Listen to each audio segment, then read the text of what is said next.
the Chesapeake Bay.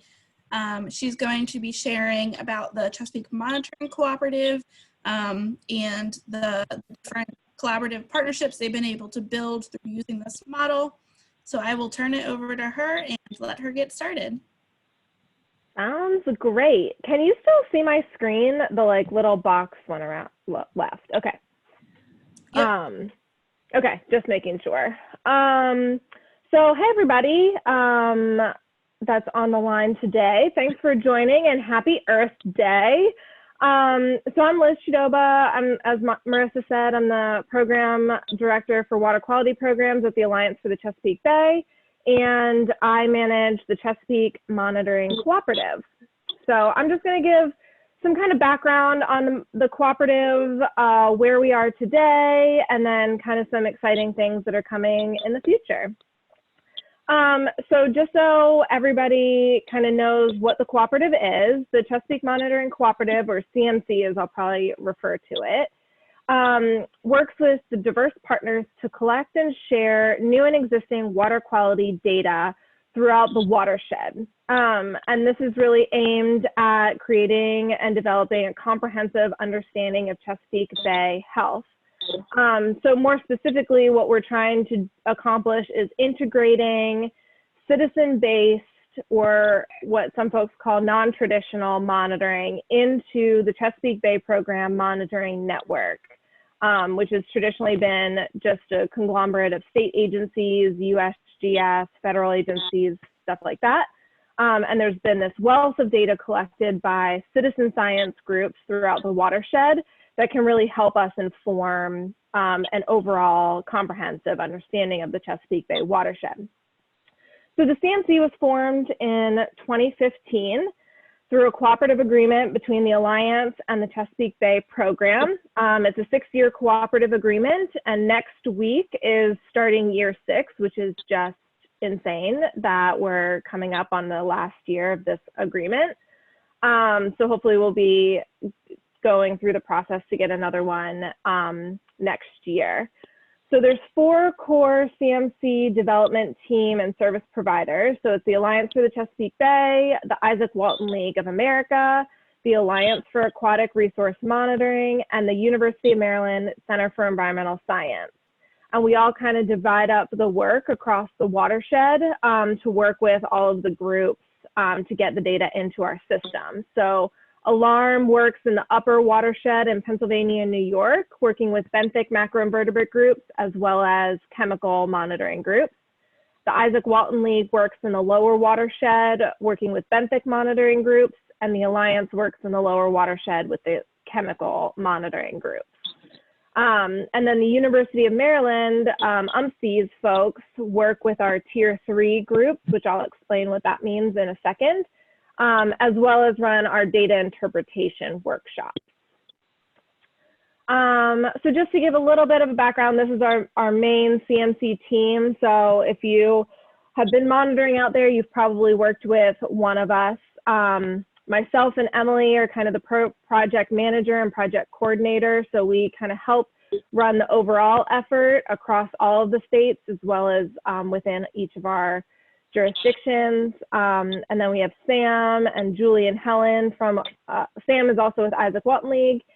Julie and Helen are with Alarm. Helen will be leaving us shortly, so we're very sad about that. And then Caroline and Nathan from UMC's. And then we also work with the Bay program. So Peter Tango works with us very closely to be that connection to the Bay program. So why is this important? As I mentioned, really our goal is to integrate this volunteer-based science being collected throughout the Bay into the Bay program partnership. And this is important because you can see here on this map, the light teal bluish sites on this map are the Chesapeake Bay program monitoring sites.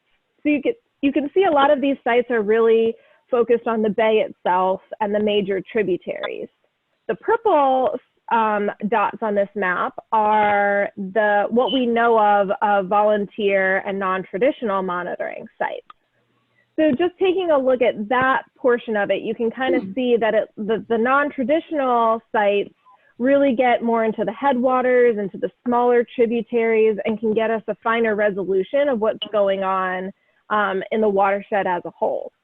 Some of this also fills in gaps where there might have been one monitoring station on a tributary through the Bay Program monitoring site that was monitored maybe once a month, whereas a citizen science group might have 10 to 12 stations on that same tributary that either monitor once a month, every other week, or weekly in the summer. That gives us a more robust data set. So it's really important to kind of integrate this data into the system so that we can get a finer resolution of what's going on in the Bay. And then the yellow sites here are just the sites that have actually been integrated into our Chesapeake Data Explorer. So ideally, we'd like to have all of those purple sites completely covered. But this is kind of where we've been so far over the last few years, is really working with the monitoring groups, getting this data entered into our system. And I'll talk about the Data Explorer in a little bit. So why do we monitor? Citizen science groups across the watershed monitor for a variety of different reasons. There could be anything from small issues going on in a specific watershed to just we want to know the general health of the waterway. So a lot of it goes back to just assessing health of local waterways, but you can still discover some acute pollution problems or document changes in the stream health over time. This data can be used to help prioritize sites for restoration, document success stories of restoration projects. And then a lot of this data is also used to provide to the state and federal agencies as supplemental data sets. So what do we monitor? We monitor surface samples, meaning anything in a flowing water system. We don't monitor groundwater. And we monitor for physical parameters, mainly observational data. So stream height, water conditions, water color, water odor. Sometimes people document stream bed observations and things like that. Really just helps give a better idea of changes over time of a given system. We also monitor chemical parameters. So those include things like dissolved oxygen, temperature, pH, salinity, water clarity, and then biological parameters, which are macroinvertebrates. Bacteria is also considered a biological parameter, but we categorize that in the chemical monitoring programs because it's monitored more consistently like chemical programs are. Chemical programs usually sample at a baseline once a month throughout the year. Some programs have more focused monitoring seasons that sample weekly or bi-weekly from like May to September. And it just kind of depends on what the goals of the program are as to how that's set up. Whereas biological parameters are, the macroinvertebrates are sampled maybe once or twice a year and may not sample the same sites every year, kind of depending on how the program is set up. One important note is that in the CMC, we are not currently set up to monitor for contaminants, toxics, heavy metals, PCB, or any groundwater monitoring. So we're really focusing on that surface water and kind of baseline monitoring conditions. So all of our data is assessed into this tiered framework. We have 3 tiers that really allow us to assess and assign the quality of the data in order to know how we can actually use it as an end user. So tier 1 is our base tier. This is really data that's collected that can be used for educational purposes, just general health screenings, things like that. As you move up the tiers, it kind of gets more rigorous. There's more QA standards, generally more expense in the equipment that's used. So tier 2 can be used for things like report cards, targeting of management actions, and things like that. Usually it includes like I said, more complex equipment. So like a meter instead of a test kit or something like that that's actually calibrated and we know that it's reading accurately. And then tier 3 is the highest tier.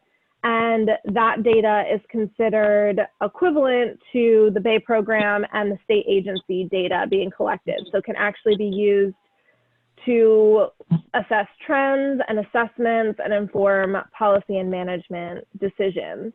And the tier 3 data goes through a completely separate process with the Bay program. So all of those groups are audited by the Bay program and have a specific quality assurance project plan through the Bay program that's facilitated by UMCs. And currently we have 4 tier 3 groups. Jesse, who's on the call from Arundel Rivers Federation, Blue Water Baltimore, Nanticoke Watershed Alliance, and then the NDE Shellfish Program. So we're always looking to see who else we can get up to that tier 3 status. And that's only in tidal waters right now. Currently, we don't have a non-tidal tier 3 process.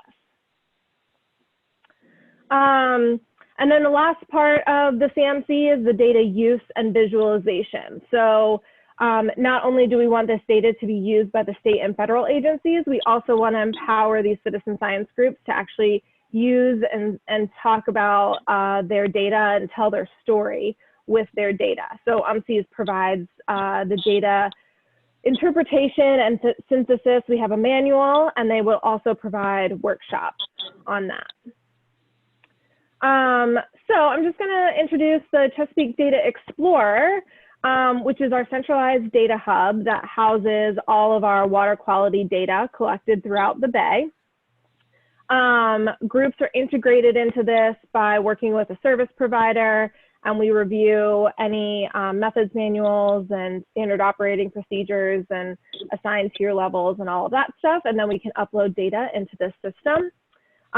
You can see from the statistics down here at the bottom, we have almost 250,000 water quality records and 3,000 benthic macroinvertebrate records. And it might seem like those are a big discrepancy, but again, water quality data is taken on a monthly, bi-weekly, or weekly basis, whereas benthic data is taken on a yearly or maybe twice a year basis. So that kind of is a little bit of the difference in those 2 data sets. So the dots here represent the water quality records that are throughout the Bay. So you can see we have all Bay jurisdictions represented.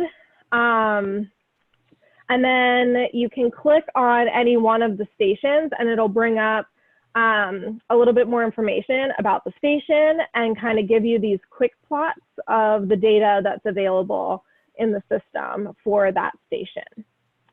On the benthic side, you'll see that this plot also provides the metric. So it'll show you if a stream is considered good, fair, or poor based on the methodology used. So we have 2 methodologies. One is the Virginia Save Our Streams method from Isaac Walton League, and then Alarm has a method that are able to make the determination of the waterway.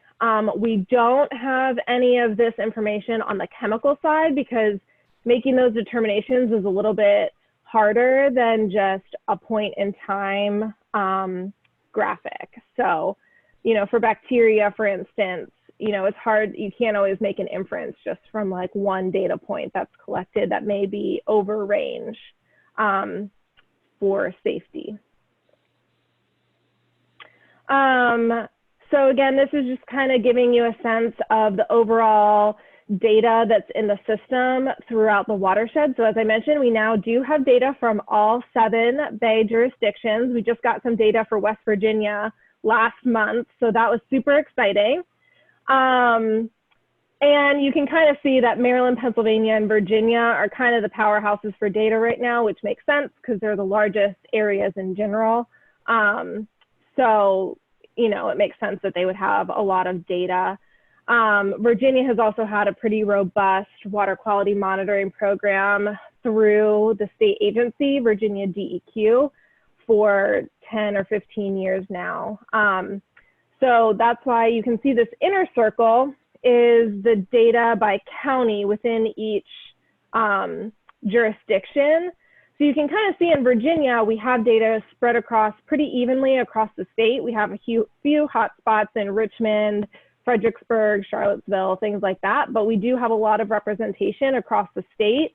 Whereas in Maryland and Pennsylvania, you can see a lot of the chunks of data come from very specific areas. The Pennsylvania one is most likely I didn't actually look and see what it was, but I think it's the Latort watershed, which has like, I think 30 years of data in our system right now, which is awesome. And then this kind of just gives an overview of the different parameters that are currently in the system. Don't pay attention to the actual numbers. I wasn't able to update this. This was done in October when we only had like 100,000 data points. So the numbers itself are a little out of date, but it still gives you a reference of the parameters that are being monitored and the general frequency of data. So you can really see that like dissolved oxygen and water temperature are pretty evenly monitored throughout the whole Bay watershed. There's a lot of data kind of across all programs, whereas some of the other parameters like bacteria or chlorophyll are a bit more unique and aren't as widely monitored across the watershed. And then you have things like pH and salinity and water clarity that are kind of in the middle. Again, some of those are dependent on location. You only monitor salinity in the bay or in tidal areas, things like that. So just to kind of give an overview of what the data we currently have in there. And then on the benthic macroinvertebrate side, we really only have data in the lower watershed, Maryland, Virginia, and Washington, DC. And a lot of that data is tier, this is a little deceiving. It's a lot of tier 2 data, which is actually not part of the Virginia Save Our Streams or the alarm method. It goes down to family level. This is we got a lot of data from A&S, which is why Maryland has a big chunk of pie. They just have a lot of data in that northern, right outside of DC in Maryland area. But we do have fairly robust data sets in Virginia as well through that program. So I'm just going to talk about a few data use examples. Some of these are theoretical, but just to give you an idea of how this data has been used. Chemical water quality data can really tell us a lot about the overall health of the waterway. Again, it's used to track trends over time, assess some human health concerns. Like I said, we don't do toxics or heavy metals or things like that, but bacteria is still a human health concern. Water temperature is a good example of being used for a climate change indicator, tracking that over time, and then supplementing state and federal data sets.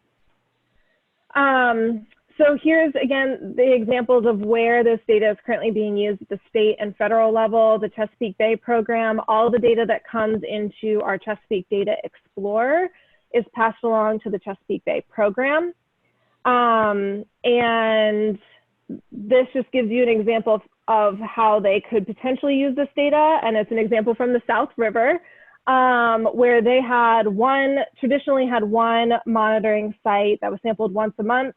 But Arundel Rivers Federation has, I think, 20 sites or so that sample in that same area, so that it can definitely give a better resolution to what's going on in that waterway.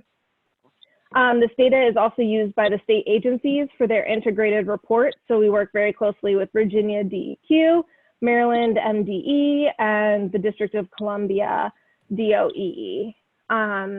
And this year, the data is actually also being included in the Chesapeake Bay report card that UMCES is putting together. And then just to give some other examples, so bacteria data, there's a few different programs set up to specifically use bacteria data that target human health concerns. So this is one example from the District of Columbia. The Anacostia Riverkeeper runs this bacteria program where they sample weekly in the summer at places where folks are recreating on or near the water. And they sample on Wednesdays in order to process the data on Thursday and post it by Friday to say if you should swim or not in these waterways. So they partner with a bunch of different groups in the area to run this program at these sites. James River Association has a similar program down here in Richmond and along the James. So it's just one way that this data could be used for human impacts. I'll just make a caveat for anybody out there listening. Bacteria data can only be relatively used for about a 48-hour window after the sample is processed. So after the weekend, you can't really use that data to say whether or not you should swim. And if any storm events come in between that time of sampling, you can kind of question that data. So it's not a fail-proof system, but it is a good, snapshot of kind of, are things generally okay?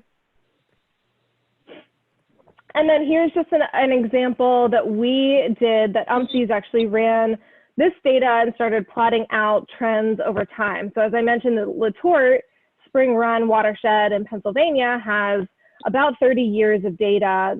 Well, it looks like it goes back to 1998, so not quite 30 years, 20 years of data in the Data Explorer. So UMCES just plotted the February temperature data across 20 years, just at the uppermost station and the lowermost station on the waterway, just to kind of see what the data would tell us. And so you can see that there's a downward trend in water temperature throughout that 20-year time frame. And this just gives an idea of, some of the things that you would look at in those data visualization and synthesis workshops with UMCES is just kind of looking at data, seeing what the trends are, and then trying to figure out, why might that have happened? Sometimes it creates more questions than it answers, but it's definitely helpful to kind of look at the data like this. So on the benthic side, benthic macroinvertebrates are really an excellent indicator for stream health and habitat suitability. And so mainly because these bugs, as you see here, so macroinvertebrates are the bugs that are collected, mostly larval stages of other species. And the sensitivity to pollution varies across these species. So if you have a population in a waterway that are bugs that are typically very sensitive to pollution, you can infer that the waterway is very healthy. Vice versa, if you have a population that's very hardy and can withstand pollution and you don't have any of the sensitivity bugs, you can infer that it's a degraded stream and the health is not very, very good. And these samples allow us to see water quality over a longer period of time. Since these are living organisms and it takes a while for them to respond to the conditions, having one sample a year can really give you a lot of data. You don't need monthly sampling because the population isn't going to change that quickly. And again, kind of gives a holistic view of the overall stream health. So this is a theoretical example of how benthic data could be used. The larger data points here are benthic stations right outside of DC, the DC area. The red dots are unacceptable streams, and the bluish green dots are healthy, acceptable streams that would be good for fish habitat. it's a little bit hard to see, I think, but the map kind of underlaying that with smaller data points are dams in the area. So in theory, you would want to overlay the bacteria data. If you were looking at dam removal, you'd want to overlay this benthic data to pick out dams that would actually give good fish habitat for fish to get through.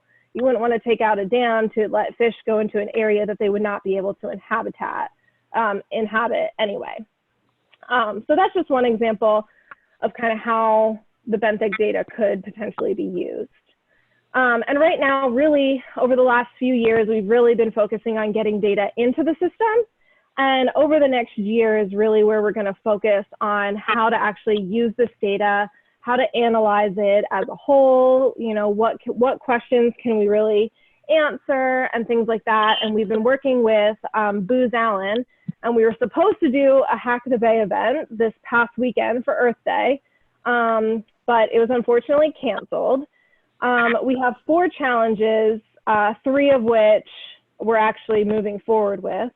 One is doing a restoration case study. So hopefully coming up with some type of mini model that will really be able to assess maybe 1 or 2 parameters and look at those trends over time. Doing a gap analysis with the data now that we have more robust data sets. And then looking at the Chesapeake Bay report card and looking at how this data integrated into the Chesapeake Bay report card helps give us a better idea of what's going on, and then actually overlaying some socio and economic and diversity indicators into that report card as well to kind of see how that plays out. So we're still working with Booz Allen, and we're hoping to have a hackathon here in the fall, maybe, if we can still have large groups of folks. And so I'd be happy to pass around that information. It would be open to anybody to attend. So yeah, so the data use part is really where we're focusing that year 6 of our grant. And then just to kind of wrap up with data visualization. So again, I'm not sure why the slide isn't advancing.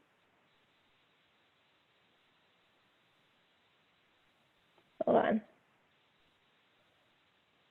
Well, oh, there we go. Okay, this might click through a few times since I clicked it a few times, but anyway, we'll see. So again, through the CMC, we do provide data interpretation trainings provided by UMCs, which really allows citizen science groups to conceptualize data, translate the numbers into stories and visual diagrams and blogs, and really be able to get the data back out to their general audience or the public. They offer introductions to Adobe Creative Cloud and some storytelling strategies. So there's a few different ways to visualize data. You can kind of synthesize it and interpret it into kind of charts. You can visualize it with these conceptual diagrams that really try to link what your data is telling you to a specific issue or cause or story that you want to tell. And then you can also contextualize the data with maps.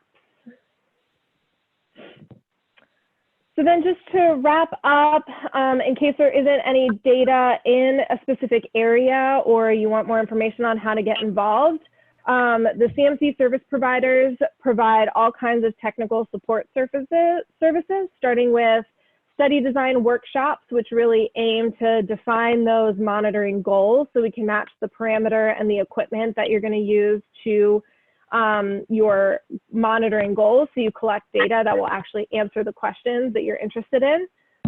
We provide the water quality and benthic macroinvertebrate training, certifications, and recertification workshops. The benthic macroinvertebrate order level identification. We can provide some equipment and equipment suggestions, QA troubleshooting, the data interpretation report card workshops, and then support for data upload to the Data Explorer. We did just develop a macro to upload data to the Data Explorer, and it works beautifully. And so I'm hoping that those data points will skyrocket here in the next few months as we get more data in the system. So yeah, just kind of summing up, we have a ton of data that's readily accessible. Everything in the Data Explorer is publicly available, and you can download it from the homepage. If data doesn't exist, we're more than happy to help create new programs. That's basically what the CMC has done, is create the framework for programs. And then we have resources for data interpretation and analysis. So I can take any questions.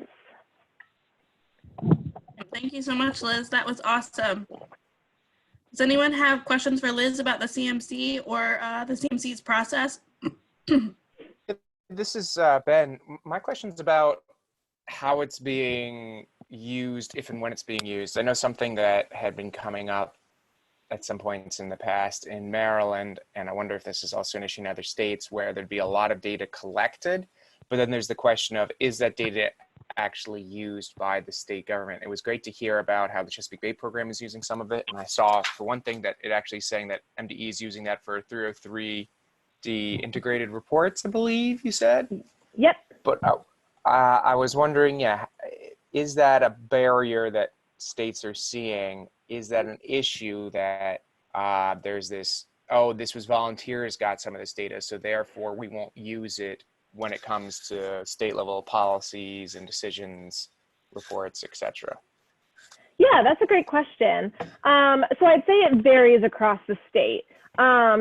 Obviously, Virginia DEQ is pretty advanced in using citizen science data. We know exactly how the data is being used in Virginia. It's used to track trends over time, see hotspot issues that DEQ would then send out their own staff to monitor. If there's issues found, then they would send out staff to monitor those issues for actual TMDLs. Some of the data is actually used to put on TMDLs or delist streams. Maryland MDE is kind of catching up. I've been working with Becky Monahan over the past few weeks, actually, as she's been looking at this data for the IR report. It's a bit more complicated in Maryland, and the data use depends on the specific parameter collected and where that parameter is collected. So it's a little bit trickier in Maryland, but they're definitely interested, willing, and trying to figure out how they can more actively use this data.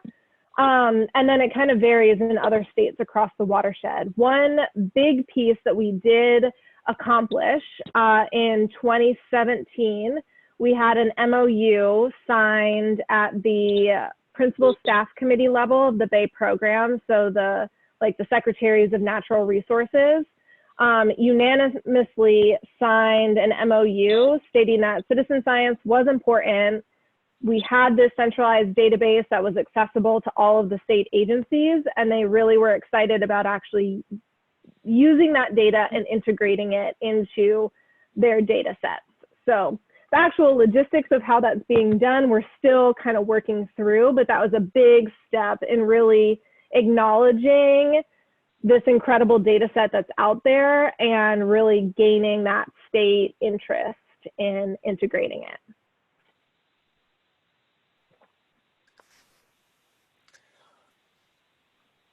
Okay, thanks. Yeah, because I'd really be interested to know what happens if you're saying we're working with Becky, what comes out of that, because I know there's a lot of frustration that a lot of staffing at MDE and monitoring has been cut. And then the federal government's not doing it at all, during COVID-19, but that's another issue. And then,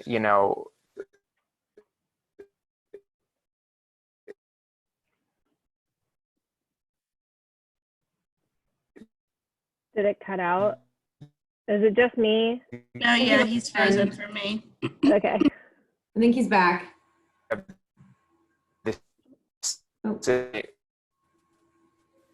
you're cutting out. Okay.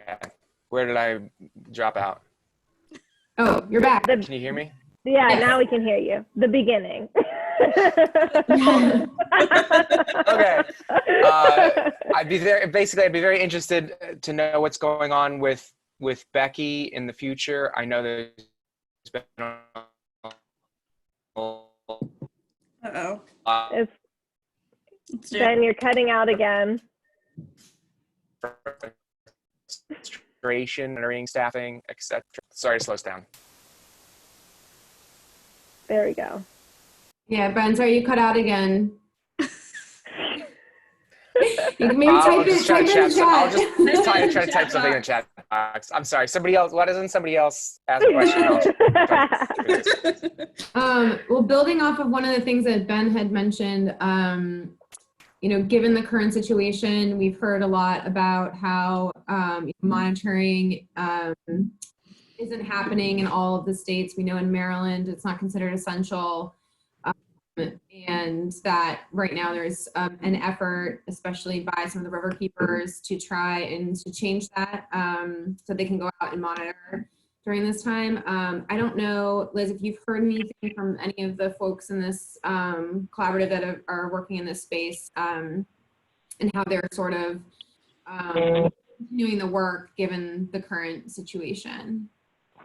Yeah, so I'll actually let Jesse take the lead on giving the answer to that because he's really the one spearheading the Maryland. I'll say in Virginia, since Virginia DEQ has a lot of contact with all of the monitoring groups, they recommended that we stop monitoring. We've allowed folks to continue to go out if they're monitoring with people of their own household and not coming in contact with other folks and can still safely access their site. So it's not in a state park that's closed or a public access area that's closed. But I think for the most part, a lot of the monitoring groups have also shut down. We are kind of thinking proactively and trying to come up with a game plan for when things start reopening and how we can still kind of come up with some safe guidelines to keep our monitors safe as we can start to leave our houses again. But Jesse has been working a lot with specifically in Maryland. Yeah, thanks. So right now we've got a letter, we being Delegate Brooke Learman and Senator Sarah Elfrith and I have drafted a letter that we intend to send to Secretary Grumbles and Secretary Hadaway Riccio, asking that nonprofits that do water quality monitoring be permitted to do that, and offering to work hand in glove with the Department of Natural Resources and the U.S. Coast Guard in terms of letting them know when we're going to be out, and displaying signage saying, you know, this is the South River Keeper's boat or the, you know, whatever watershed association's vessel, so that if a DNR boat is out and about and they see what looks like some random power boater, they don't have to spend state resources going over and asking them what their business is. And that's the basic gist of it. We're hoping to get it out to him soon. I actually just noticed an article in Chesapeake Bay magazine today that some Republican state lawmakers have reached out to Hogan asking that he lift the ban on recreational boating as well.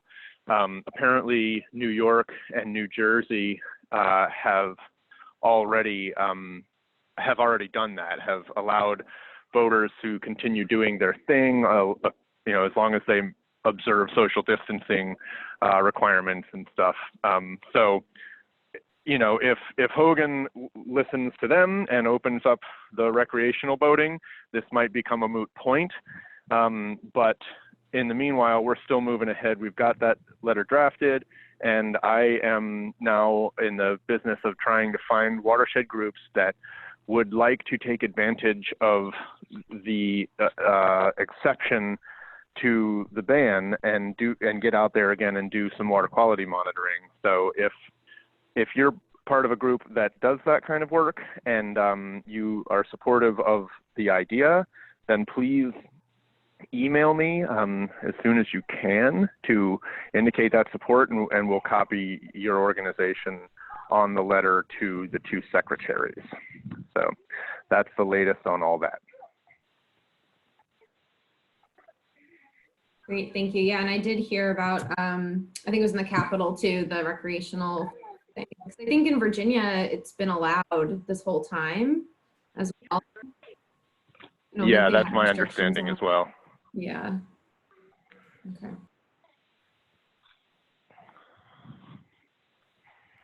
Oh, looks like Ben typed his question. Unless anybody has any questions about that, I'm going to hop off the line because I have a reporter that I'm supposed to talk to at 1:45. Sounds great. And then Thanks, Jesse. anybody can also email me any questions too. So, all right, great. Thanks a lot, guys. Thanks. Yeah. Ben said, in Maryland, frustrated that MDE is cutting staff and monitoring, but not always accepting community science. I hear it's more inclusive to call it community science instead of citizen science. I would be really interested to hear what goes on with Becky that you mentioned. Can you let me know how that evolves or does not? Yeah, I can definitely keep you in the loop.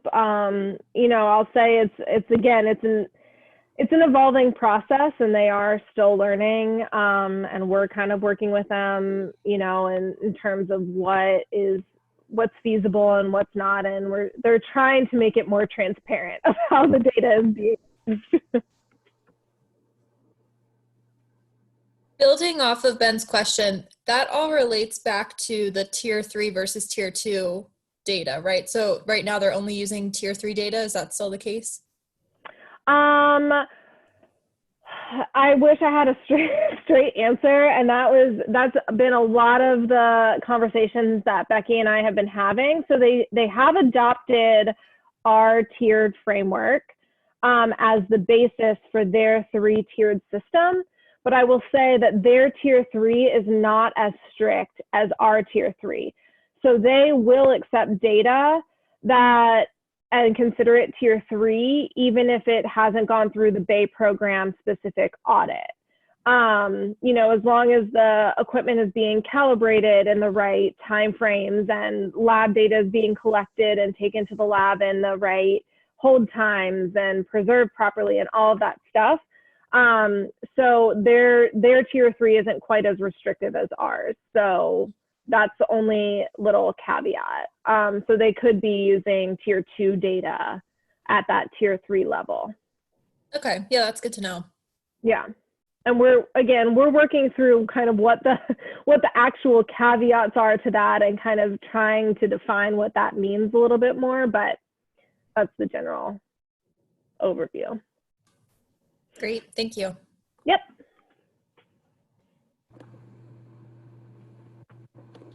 Does anyone else have any other questions for Liz?